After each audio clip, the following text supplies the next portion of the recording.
howlgalladan ay qaadeen ciidamada daraawiishta ee dowlad goboleedka Jubbaland oo kaashanaya ciidamada xoogga dalka ayaa waxay ka dhaceen deegaanada dhulka waqooyiga magaalada Kismaayo gaar ahaan nawaaxiga tuulada Baarsanguuni ee waqooyiga magaalada Kismaayo 50 kilomitir kaga beegan. ciidamada ayaa burburiyay saldhigyo military oo ay kooxaha nabadiidka ku lahaayeen tuulada Baarsanguuni iyagoona sidoo kale soo qabtay saanad military waxaana la arkayay ciidamada daraawiishta Jubbaland iyo kuwa xoogga dalka oo iskaashanaya oo ku sii qulqulaya jiida hore ee dagaalka ee deegaanada ay ku sugan yihiin kooxahaasi waxaana gabi ahaanba laga saaray deegaanadii ay ku dhumaalaysanayeen. sidoo kale dagaalka waxaa ka qayb qaadanayay diyaaradaha dagaalka.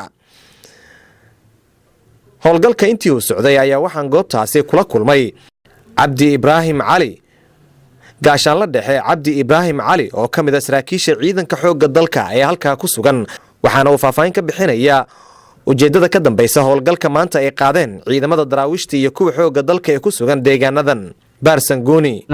meeshan horta waxa la yiraahdaa Baarsanguuni ama si dadku u yaqaanaan Sanguuni baa la dhahaa. waxaan u imaanay inaan ka fulino howlo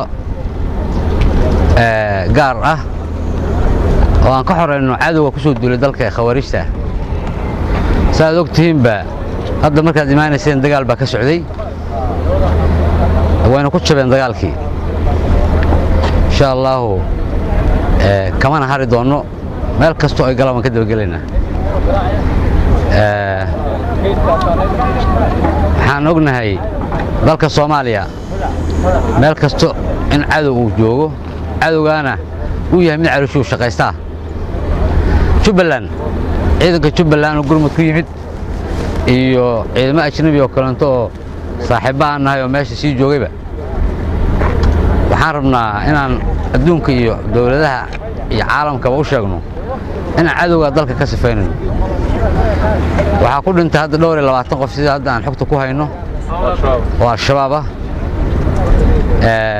duqeyntuna waxay gaaraysaa hadda oo dadku ka sii qaxayaan sida aan hadda xogta ku helayo Jamaame meel yiraahdo Fagaan.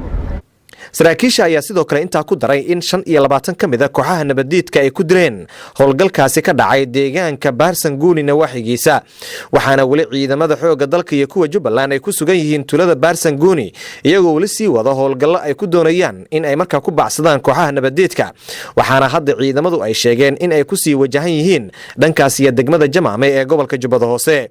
Aadan Maxamed Salaad raadiyaha telefishinka qaranka magaalada Kismaayo.